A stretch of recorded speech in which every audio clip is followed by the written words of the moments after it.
What's going on, everybody? Josh Engleman for Awesemo.com, and I am back with my NBA DFS contenders on FanDuel for Tuesday, June 1st. Now, be sure to hit that like button, subscribe to the channel, and hit the notification bell so you know when this and all of our other content goes live. Follow me on Twitter at Josh Engleman. It's the only place you're going to find updates to my sim results as we get closer to lock. And finally, let me know in the comments section who is your favorite and least favorite of my contenders for today's slate.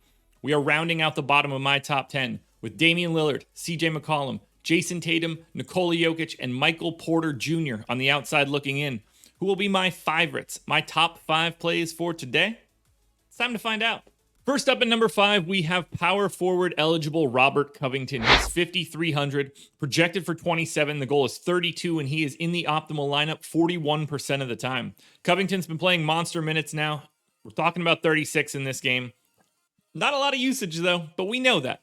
So something in like the 0.75 fantasy point per minute realm, 10% usage, 8 points, 7 boards, almost 2 assists, but 3 stocks. And that's the big piece. You're hoping that Robert Covington is getting involved with the defensive points. If he picks up, like let's just say he has a slightly outlier day and scores 11 or 12 real points, you're probably getting a really nice day out of Covington.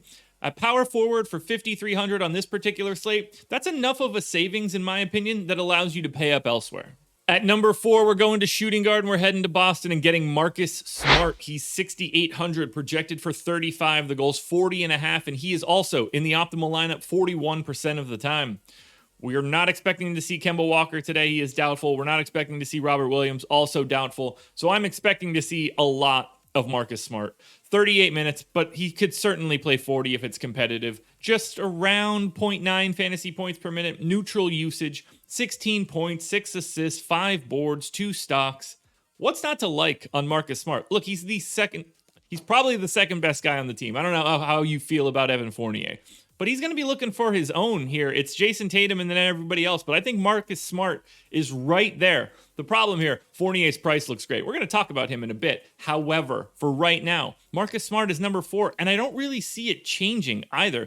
To me, he's got a pretty high floor, just given what Boston has to do. The problem here is if Boston gets absolutely trucked, which certainly could happen. Speaking of Evan Fournier, small forward eligible, 5,500. Evan Fournier is the number 3 contender, projected for 32.5. The goal is 33, and he is in the optimal lineup 44% of the time. This price is just not correct with no Kemba and no Jaylen Brown. He's like a 0.85 fantasy point per minute guy here, probably playing 38 minutes, 18 real points, 4 boards, 4 assists, plus you get a steal and a half, something in that neighborhood. The Brooklyn defense isn't very good. I think Fournier is going to have to look for his shot. He's not normally a strong playoff competitor, but at small forward on a 3-gamer at just 5,500, given his expected minutes, this is a really, really easy play to make. At number 2, we're off to Denver. Power forward eligible Aaron Gordon is 5K, projected for 26. The goal is 30, and he is in the optimal lineup 47% of the time. He's playing about 30 minutes a game, and at that rate, given he's like a 0.9 fantasy point per minute guy, that's a really nice price tag for 5K.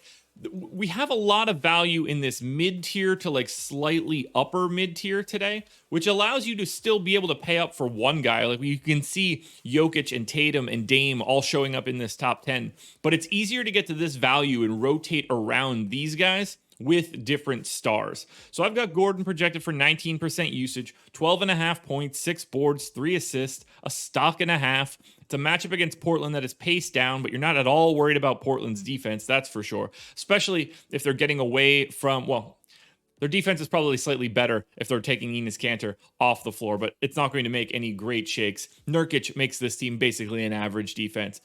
We're not really worried about that here for Aaron Gordon. I think he's going to do a little bit of everything, and at 5K, you don't have a ton you have to worry about. Now, before we get to that number 1 contender, one last reminder, please hit that like button, subscribe to the channel, and hit the notification bell so you know when everything goes live. Then head to Twitter and follow me at Josh Engleman. Only place you're going to get updates to my sim results as we get closer to lock. Finally, let me know in the comments section who is your favorite and least favorite of my contenders, and who's the contender that you thought would be on the list that you did not see. Let me know in the comments section underneath this video. And finally, the number one contender for today's slate, that would be shooting guard eligible Devin Booker. He's only 7,500, projected for 42. The goal is 44.5. He's in the optimal lineup 47% of the time. I expect Devin Booker to play 40 minutes here today, potentially more if it's ultra competitive. Around just like, we'll call it 1.04 fantasy points per minute, 34% usage, 29 real points, 5 and 5 for the assists and the rebounds. Maybe you get a stock, but you're hoping to get there from scoring. And this is a Lakers team that's a little bit on the ropes. We don't know the status of KCP yet, but I expect him to play. Not expecting to see Anthony Davis today. That makes it a little bit better for Booker. I'm still at least a little bit worried about the health of Chris Paul. I think he's more likely to be a facilitator than a scorer, which means they're going to need the scoring. And I think that comes from Booker. And at 7,500, his upside is massive. So Devin Booker is the number one contender on FanDuel today. Alrighty, folks, that will do it. Those are my NBA DFS contenders on FanDuel for Tuesday, June 1st. Process show is in the books. Go watch that. DraftKings version of this video is around here somewhere, and you can watch the strategy show at 10 a.m. Myself and Laffy breaking down all 3 games. No live before lock for me today, so make sure you're keeping your eyes peeled at my Twitter account for updates as we get closer to lock. I will be back again tomorrow morning for another edition of the Contenders, so good luck tonight, everybody.